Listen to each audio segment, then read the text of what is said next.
My grandfather, Herbert Braidman, was born in 1935 and was already 25 by the time that the 60s had rolled around. Oh, I would bowl a lot. I bowled 4 times a Are week. you good? Yeah, I was good, Yeah? but I was a lot younger. We played softball a lot. We had card games a lot, and our family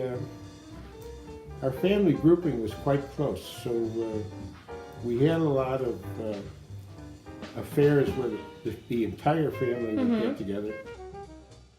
When I saw it, that Mr. Roberts was a terrific movie. Frank, what is it?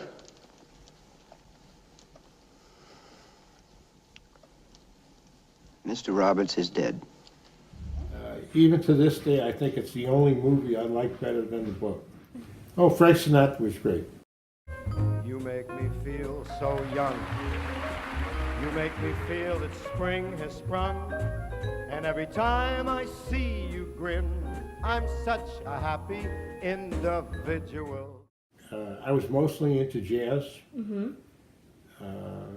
Ramsey Lewis.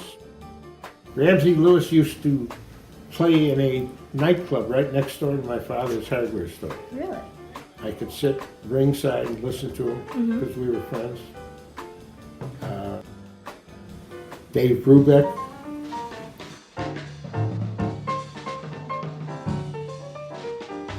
Crosby, Stills, Nash, Crosby, Stills, Nash and Young. Though the 60s were full of monumental artistic achievements in film and music, the civil rights movement certainly impacted the decade dramatically. I was in a position where it was very difficult for me to make a living. I was working all the time to support the 3 kids and my wife. When the Chicago riots ensued following the death of Martin Luther King Jr., my grandfather experienced Chicago unlike ever before. The community where I lived in was not affected. Okay. The community where I had my business was decimated. Because at that time, I had a newspaper agency. The western area of my territory included Cabrini Green. The eastern area of my territory included the Gold Coast. All my employees, or my paper boys that delivered papers, came from the western end where Cabrini Green was. The first day when the riot started, about half my paper boys didn't show up. So I started calling their homes.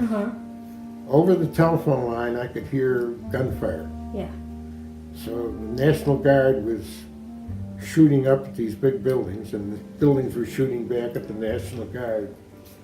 And the parents were afraid to let their kids come out to deliver papers, which I don't blame them. But it ruined my business because I couldn't get my papers delivered. It got to the point where the National Guard was patrolling the streets, which is a very sad thing to do in our country and in our city. What I couldn't understand was, I know that they did it.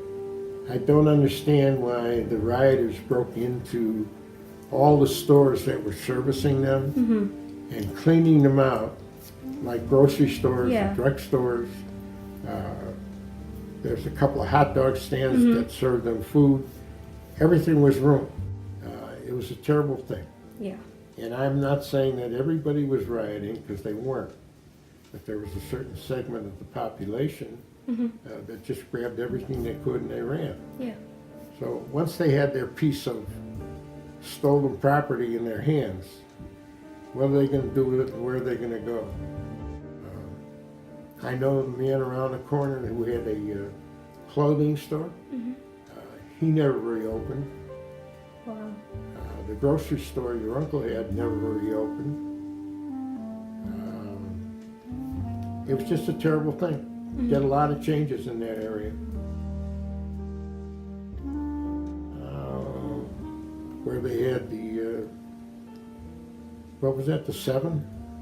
The Chicago Seven? My grandfather also recalled the events that took place at the 1968 Democratic National Convention, in which members of a group called the Chicago Seven were charged by the federal government with conspiracy, inciting to riot, and other charges related to anti-Vietnam War and countercultural protests. That's another thing that should never have happened. Again, it was led by rabble-rousers. Members of the Youth International Party, Yippies they called themselves, converged on Chicago. They said they were there to protest the war, poverty, racism, and other social ills. Some of them were also determined to provoke a confrontation, to draw attention from the convention to the streets. They were trying to change things by force and by terror, not willing to negotiate, not willing to talk. Mayor Richard Daley vowed to keep it peaceful, even if it took force to keep the peace. He was backed by 12,000 police, 5,000 National Guardsmen, 7,500 regular Army troops. It left a bad mark on the city, it left a bad mark on the Democratic Party. Not too sure how much it accomplished in the long run. Hundreds of marchers and dozens of policemen were injured. Restraint was absent on both sides. This was later called a police riot. During that frightful week, the demonstrators repeatedly tried to march on the site of the convention, the stockyards. Repeatedly, they were forced back. The aftermath of the riots may have left my grandfather feeling defeated as a business owner. However, he never lost his loyalty to his country or his American spirit.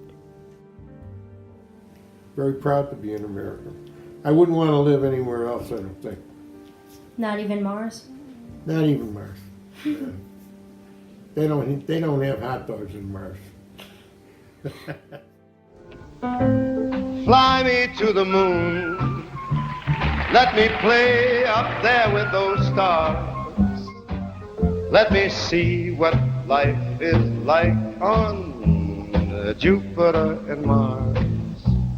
In other words, hold